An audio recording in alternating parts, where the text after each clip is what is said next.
Let us help you reach your peak in retirement. It's time for Retirement Elevated with Sean Lee. Hey everybody, welcome to Retirement Elevated with Sean Lee. I'm Sean Lee. I'm managing partner here at Elevated Retirement Group. And as you can see, we have a guest today. This is something that I'm actually really excited about. And the guy that I've got here, I've known for a handful of years. And we've got John Buck with us today. So John, how are you, man? I'm awesome. Thanks for having me, Sean.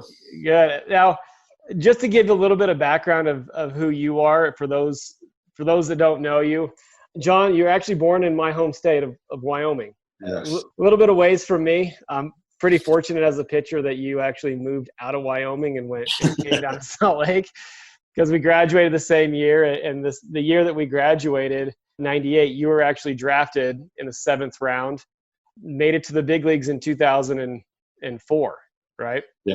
Yep. With the Royals. The cool thing about that is that you're one of the few players, and I think you told me the number, but you were one of the few players that played 10 plus years. You were 11 years in the big leagues with 7 different teams, right? Yep. Yeah. So, but the best year I think was 2010, which that was 2010 was the special year. Yeah. A year you're an all-star catcher, a couple of more career accolades, and you know that I'm a huge Red Sox fan, and you told me this story before, but you hit 134 career home runs. One of them came at my beloved Fenway Park.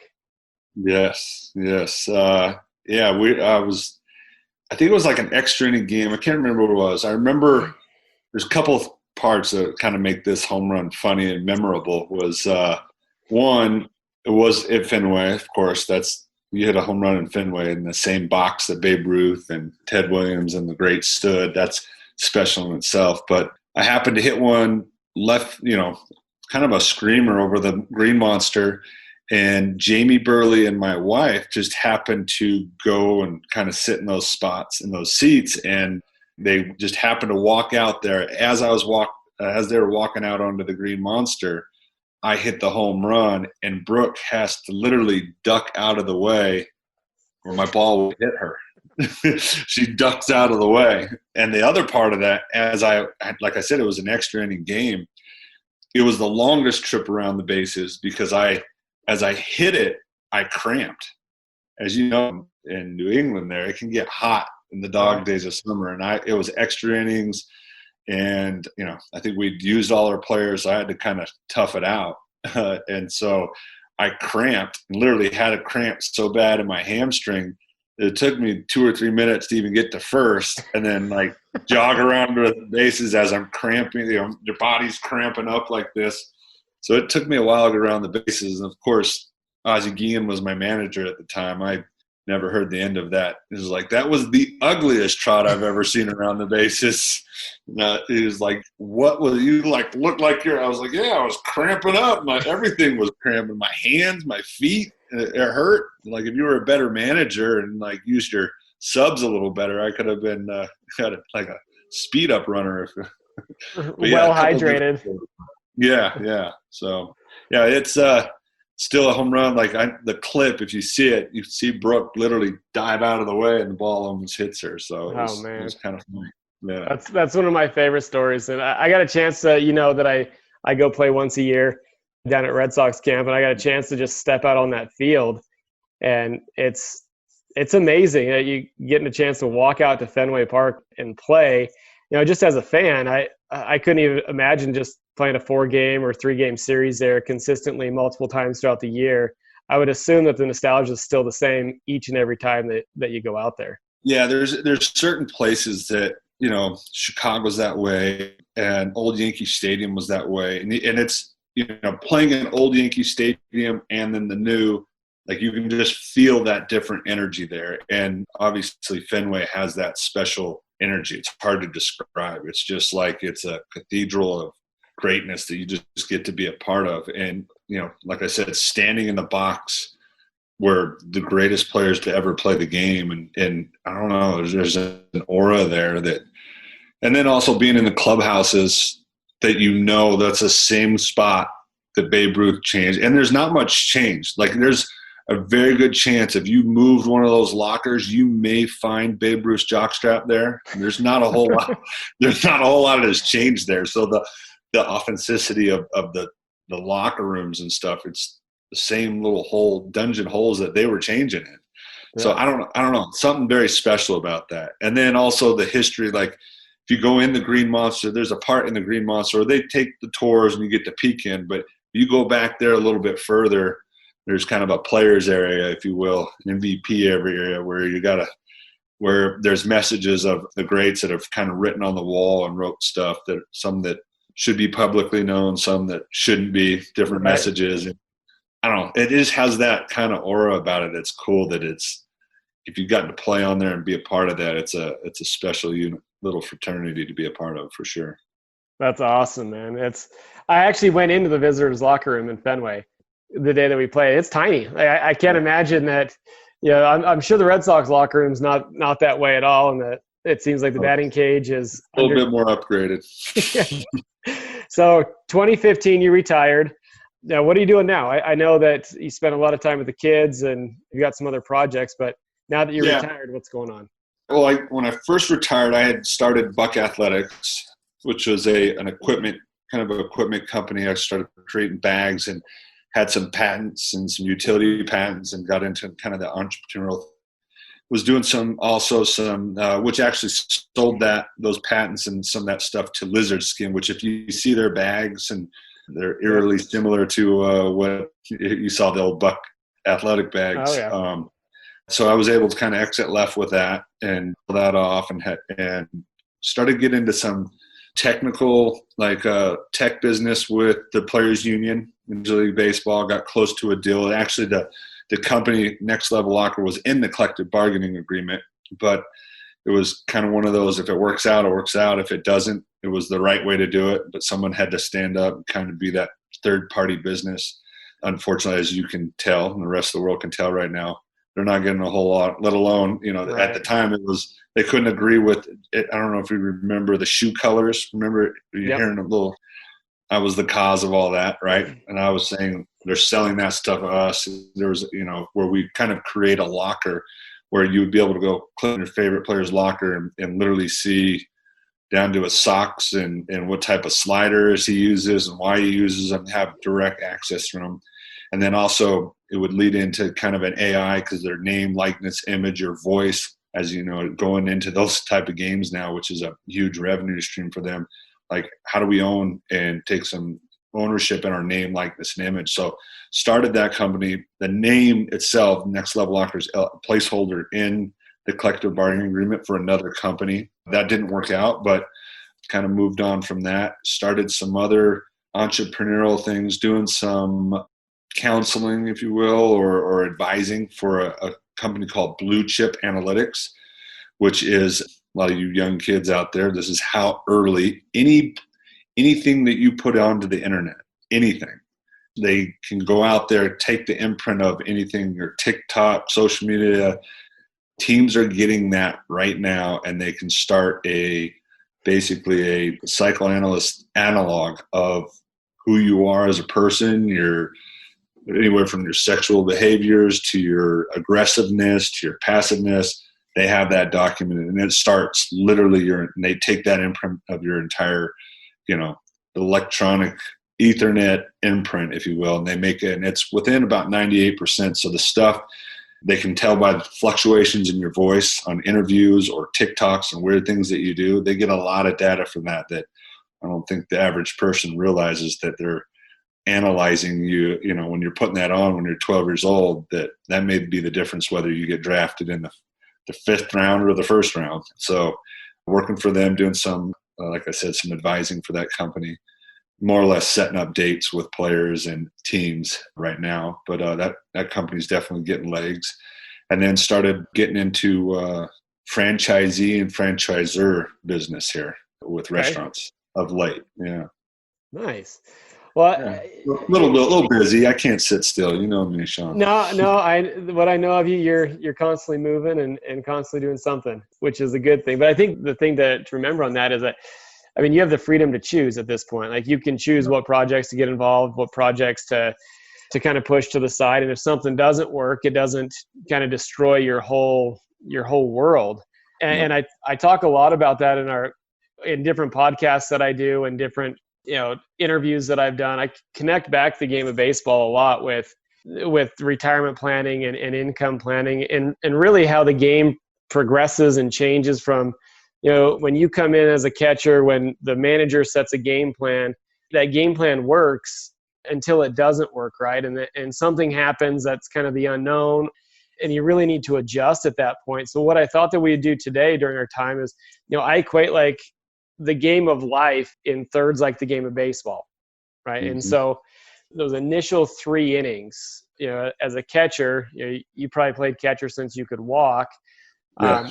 There's a lot of, I think there's more prep from a catcher's perspective, much like the manager and much like the pitcher, to prepare for an initial game. And you have a game plan, and usually that comes through the first 3 innings. And kind of the way that I equate that to planning is, those are more the early stages of savings. When you're, let's call it in your 30s and 40s, you've got a plan, you're trying to save, you're trying to accumulate wealth, but that's got to adjust at some point. And when you look at going into a game, what's your mindset? You're seeing the batters first time through the lineup. What's your mindset as a catcher? Okay. And then and when we talked about this earlier, I started thinking, all right, how are we going to relate this? Because I kind of got your angle on it, and even started planning on work that I've done with my financial advisor and how we set up, and like, all right, how does this relate? And I started thinking it's perfect, because you always got to have a blueprint for success, right? You have your blueprint for your game plan. Once you have that blueprint, how do you execute it? How do you get to the end with not only reserve, but maybe some cherries on top, extra pitches, if you will. Try to get to the end of the game with as minimal pitches as possible, because usually you get to 110, 115, you're starting to look down that bullpen like, uh-oh, they're going to come get me soon, right? So we want to get to the end of that game. So if I have a pitcher I want to get late in the game, say we got Matt Harvey, right, for instance. It was a strikeout pitcher, so I had to use my pitches wisely. So early in the count, so we'll say the first 3 innings of the game, right, I would be a lot more aggressive with my fastballs, trying to minimize my pitches, maybe pitch to contact on those earlier hitters, really target my guys where I may have problems, or if in the financial, what are my problem months? What are my problem scenarios that will come up, and have a blueprint and a plan prior to that. So if that happens, I make that adjustment. Obviously, baseball is a game of adjustment, but if I plan ahead and say, all right, I got Cabrera who's coming up, I'm going right after him. I get Cabrera knowing that I'm going to go after him, then I can utilize that, whether I go with maybe a cutter earlier in the count, in a fastball count, to get that ground ball and do, because he's a contact power hitting guy and a smart hitter to make an adjustment. That's how I'd make my adjustment. Get him on the offense, seeing that what I'm doing, so then I can adjust to him. And that would lower my pitches, keep my pitch count down, but also keep him off of the heaters, so to say. Let's have in that blueprint of how do I minimize my pitches and use, to prolong my outing by minimizing pitches in the earlier first 3 innings, by staying fastball attack mode. Where if I go into the middle of the at-bats after I've had an at-bat like him, or have been attacking guys, they're going to make those adjustments. The guys like Cabrera will make those adjustments earlier. Then I can use that same plan later. Or if they're lower lineup type hitters, generally they're down on the count with a guy like Harvey or Greinke, or those type of guys that would be longer in the innings, your Kershaw's. You see them, they'll be a lot more aggressive with their off-speed pitches early in the count and just flip counts at that point, because they have that ability to be able to, like, all right, I'm gonna do this to you the first 2 and then pitch backwards, but still keeping within the same amount of pitch counts to keep your pitch count low. That way, when you get into the latter half of that game and you need to mix up, you have those pitch counts, or that savings, if you will, for those cloudy times later in the game when you have it, instead of using all those pitches early in life, or in the life of the game, using those as an emergency, because you've already game planned prior to having those quick adjustments, if you will, those answers for those things that you knew to come up, because you've spent the time to make a detailed blueprint. That's your game plan. That's why you would show up to the field at 11 with homework already done from the night watching film night before, with those things that like here's my early swingers, who are my Cabreras, who are adjust, who are the those are your simple game plan. That's the stuff that you had to do. And then you get to 11:30 and well define that blueprint with your pitcher, because he's going to have ideas. So come around at the end of that night, right around 6 o'clock with that pitcher, you're going to the game where you're both seeing eye to eye. So if those things that do need to adjust, he's well aware of it, I'm well aware of it, so that it could save you 4 to 5 pitches in an inning if he knows where I'm going after something happens. Does that make sense? So we said Cabrera make the adjustment. We're on the same page. It doesn't ruin the flow of the game. He knows what I'm going with, so he may not waste that pitch. He may go to the out pitch that I'm wanting, rather than throwing a ball in the dirt. He may try to be throwing that pitch for the strike. That could save you 5 pitches and of course, even 1 inning.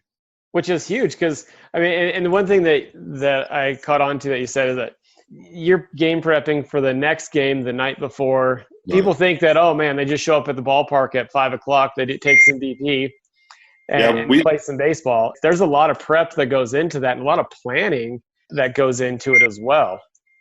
Yeah, the night before a series, so the series before, we have this thing called Bloomberg Sports, which it gives you on every hitter, and it gives you detailed numbers on 0-0 pitches, 0-1, 1-0, every count you can think of, and then fastball, curveball, slider, what they do on those pitches, what they do on the count of those pitches, location of it, everything, and it shows you digitally.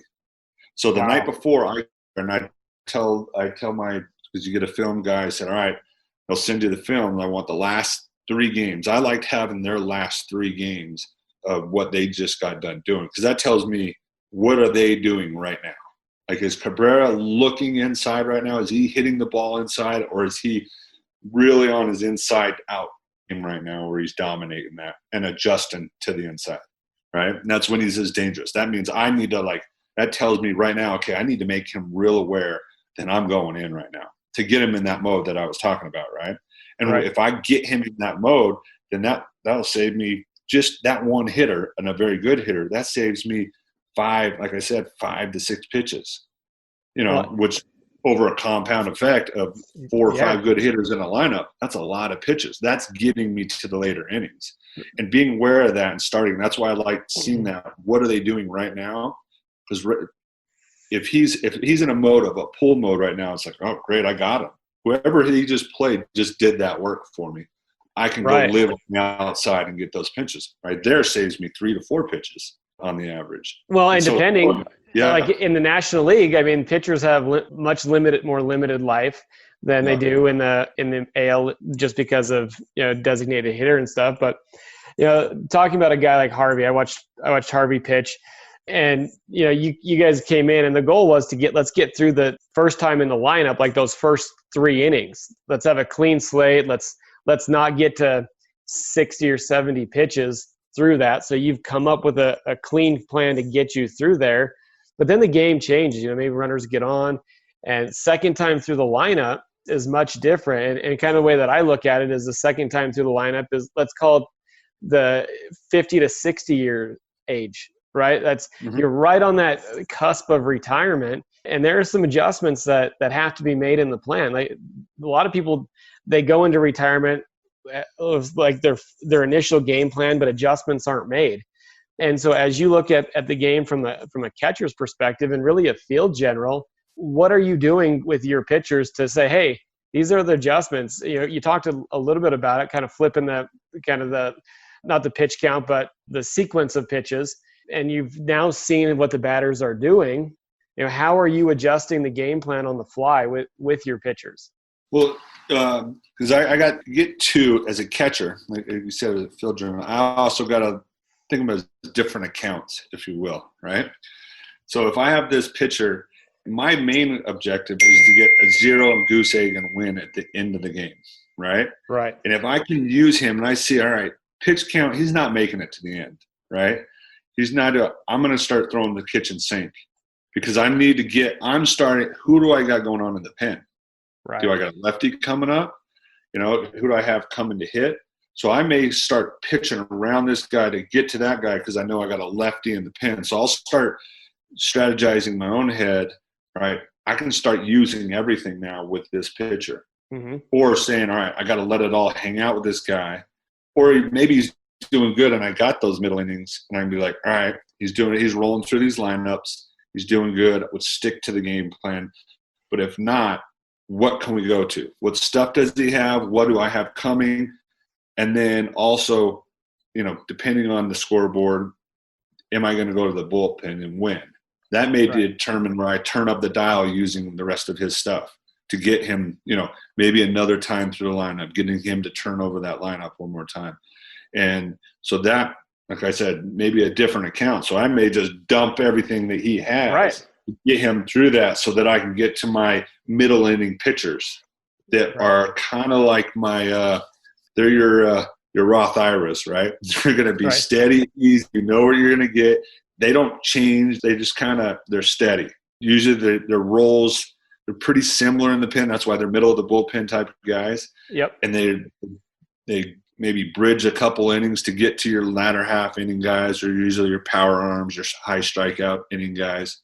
So that's how my brain starts thinking. And it depends on where the pitcher is then what would dictate how you would do that, And because I've had young bullpens and I've had experienced bullpens that sometimes know their roles like that and their set roles. Right. But also knowing guys that are in a young bullpen, sometimes I'd have to discuss with my pitching coaches prior to the game. If we get in trouble around the 5th or 6th, who are you going with? Are you going with the young kid, the lefty that might be spotty? That may mean that I'm a little more aggressive with my starting pitcher because I know he's going to be iffier on the other side, because I'd be kind of learning. Those are things that I had to learn and deal with too. A catcher has to. All catchers have to. Right. But if I have a little bit older guy on the back end, I can be real aggressive with the young guy or the starting guy because I know those older, more experienced bullpen will handle that on the backside of it.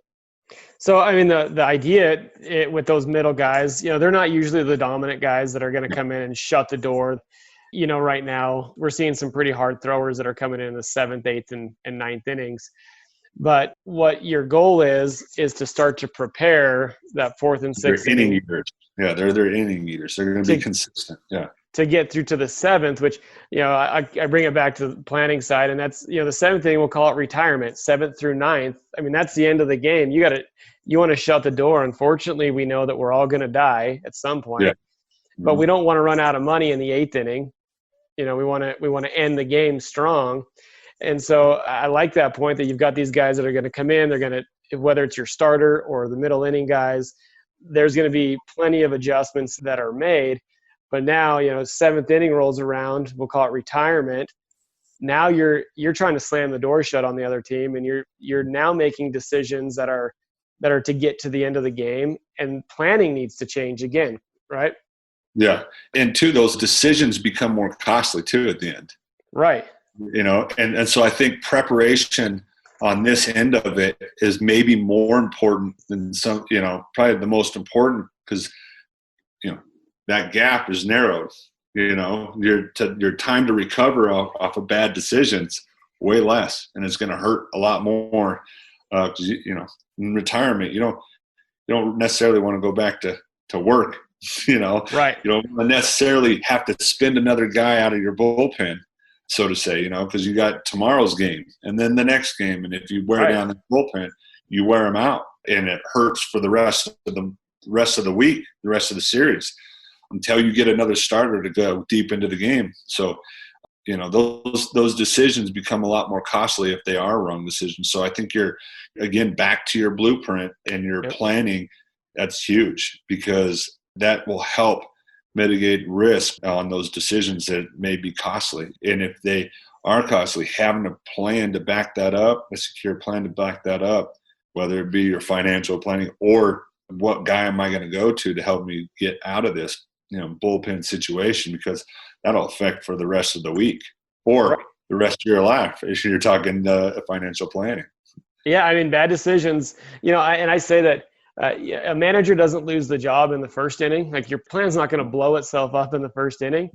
They get fired for decisions in the 9th inning, right? Yep.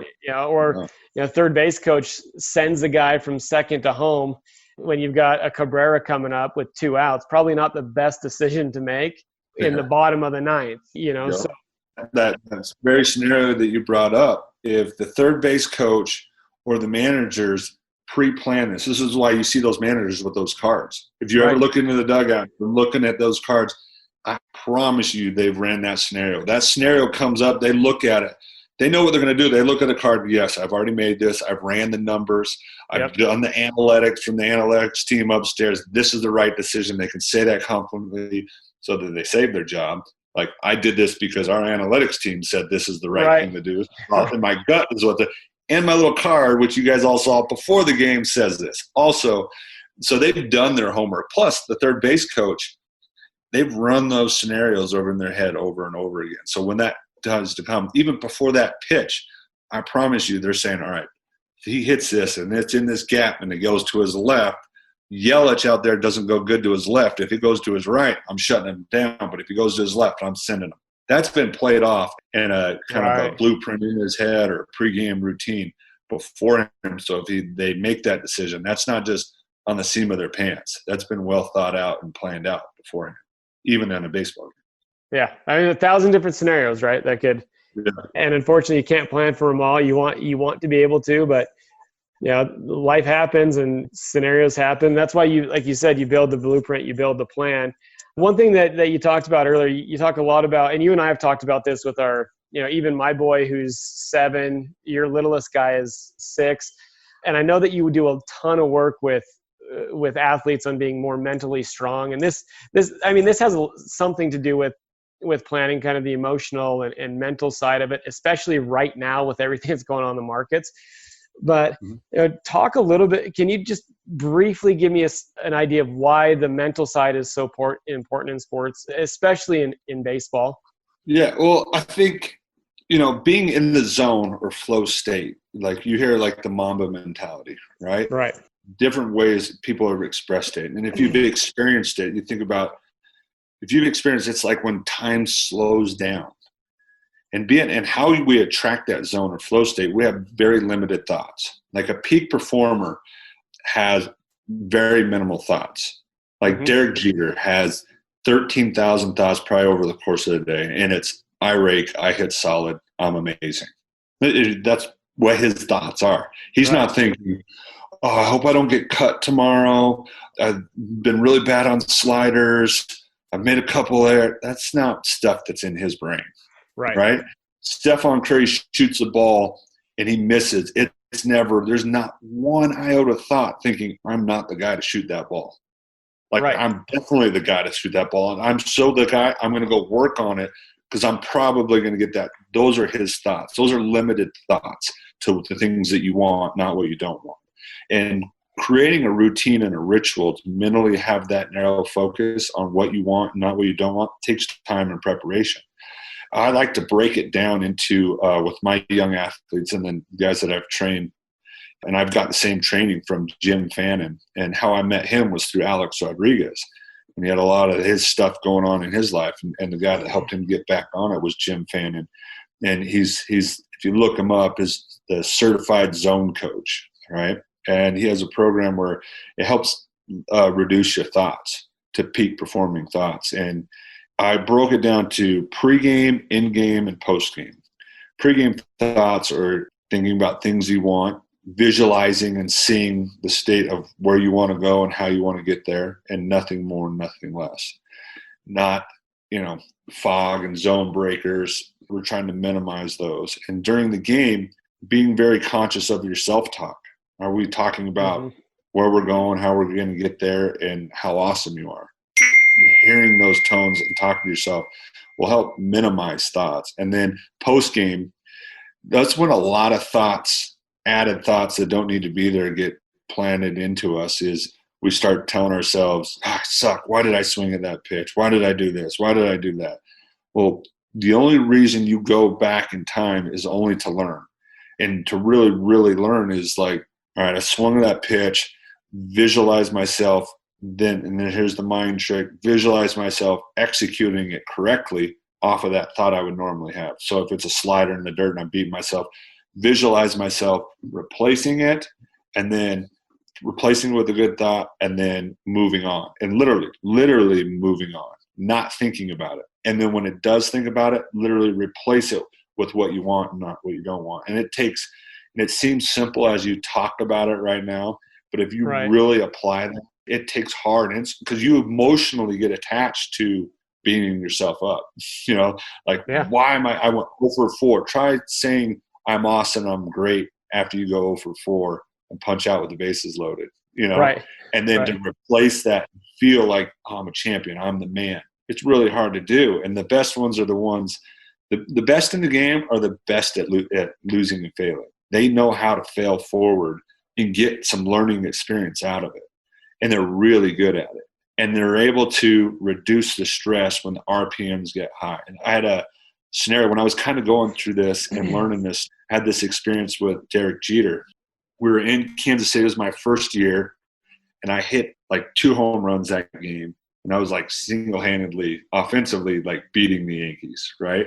And we're in the 9th inning. We're in Kansas City, and I think bases were loaded. We're up like 2 or 3 runs from 2 runs from my homer. And Derek's up there, and he's just fouling balls off, 3-2 count in every pitch. And I'm catching. I'm just calling the game, like nervous as all get out. And Derek steps in the box, blows a bubble, looks at me, winks, and says, "John, you having fun yet?" So there's 2 things that happen here. One, Derek Jeter knew my name. That was cool, right? And so I'm like, oh, he just said my name. The other part was, I'm like, he's winking and blowing a bubble at me. This does not help me feel less nervous. I'm like, oh, he's got me by the balls right now. I have no chance. I'm this nervous, and he's just blowing bubbles, winking at me, right? But I asked him, and it's funny, I got a picture in my cage. I'll have to show you next time we come over. I have a picture during this conversation, and I went to him, I was like, dude, I felt this way. How were you doing that? He goes, I started to feel like I was there. I started to feel that, and thoughts started to come into my head. He goes, so I stepped out, blew a bubble. What I do is I try to go back. Remember I said mentally put yourself back into a state where you want to be, where you reduce thoughts. He went back. He goes, I was blowing a bubble, winked at you, telling myself, go back to Battle Creek, Michigan. So in right field at his house, he was telling me that's where the trees were. His neighbor that didn't throw the ball back lived on the left, was in left field at his house, right? Right field is where the tree and the home runs. That's why he's so good at hitting right. He goes, I felt like I was starting to guess because you started to get in my head. He goes, well, I looked back at you because I felt like you were in my head. And I was like, really? I wasn't Derek Jeter. Yeah. And I was like, yeah, got him. But then he goes, so I looked at you and you were looking at me, and I was like, so I went back to winked at you, blew a bubble. That's why you see him blowing bubbles, right? Yeah. He's putting himself back in Battle Creek, Michigan to be a kid again. Go back and be a kid and hit the balls to the tree. He's minimizing making the game as simple as he can. That means his brain is starting to go. And I was like, really? So, of course, I started Googling things. How many times was he blowing bubbles, right? Yeah. But that's what he does is he tries, and he told me as soon as I started feeling the RPMs go up, I go back to Battle Creek, Michigan, and make it simple and easy and hit balls to the trees and right center in Battle Creek, Michigan. And that's reducing thoughts at its core. So that's something that's always, one of the greatest players to ever play the game was doing the same thing and had that experience. And obviously, you have an experience like that, it sticks with you because I got to feel it. I could feel the energy of oh, if I call the wrong pitch, Jeter's going right center off the wall, and all my home runs are for naught. I was super nervous. This was still my first rookie year in the big leagues, right? And I'm about ready to – I felt that, and Derek felt it. And then he was able to articulate it where he could explain what we just felt, and it was something that definitely – changed me for the better and made me a better zone performer. When you're on deck and you're feeling those little butterflies, that's your body getting ready to go into the zone and basically superhuman. And if you can learn to embrace that and not have those added thoughts of oh no, I'm feeling nervous. No, it's, oh no, I'm getting ready to be superhuman and a beast. Because that's where you want your brain to train to go. And the special people are the ones to be able to tap into there and really do it. but it's also knowing the knowledge of, all right, this is what's really going on. I'm about ready. My body's about ready to be superhuman. That's why moms can lift cars when that happens. Right. Because they go into that zone. There's not like, oh, this car's heavy. They just do. And those special athletes are able to step, kind of in a way, step into that. So the question is, did the Royals end up winning? Of course. Look it up. I got an article around here with that. So, and I know you spent about an hour with me today. I appreciate it, John.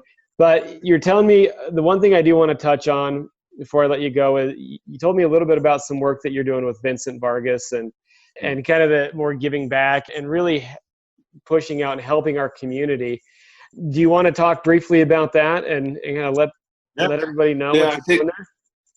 Yeah, I think especially with what's going on in the world, right? Right. I think you see, how, the level of stress and the things that are going, and I don't think, I can't fathom it. I mean, I've had stress on a baseball level, and it's real, When you get those chemicals and those things going and dopamine levels going up and down, and then you take it to the degree of in the line of combat, in Vincent's case with a lot of those vets, or front lines with officers. My cousin, my dad also did some work with, he was a PA and worked with the psychology department with a lot of the cops and firefighters. Just to have those dopamine levels go up and go down, feel like you get shot and then die. And then I think we need to be a better job at one, realizing what they're going through. I think some of the things that people that are, get a little power and then you get a little bit of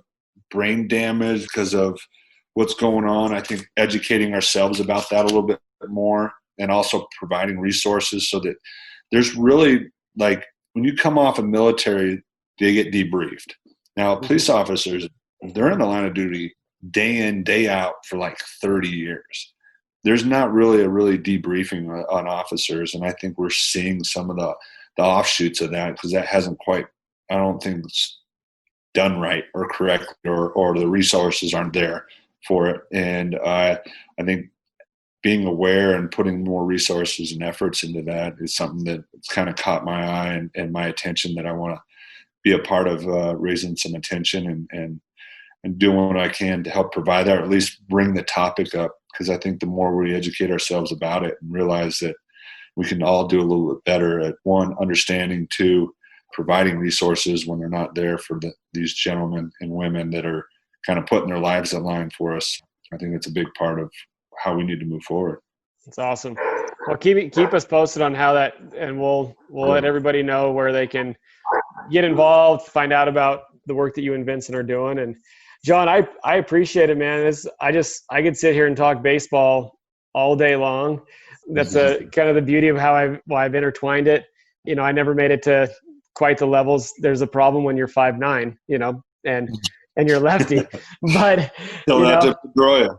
I'm also left-handed. So, I think the only picture I ever saw was Casey Fossum, and he lasted like 2.5 years. But yeah. No, I appreciate it, man, and I know that you've got a busy, packed schedule. You just got done doing some baseball for the boys, so wanted to thank you for taking time out of your day and coming on board and chatting with me. Thanks for having me, Sean. I appreciate it. Hey, thanks, man.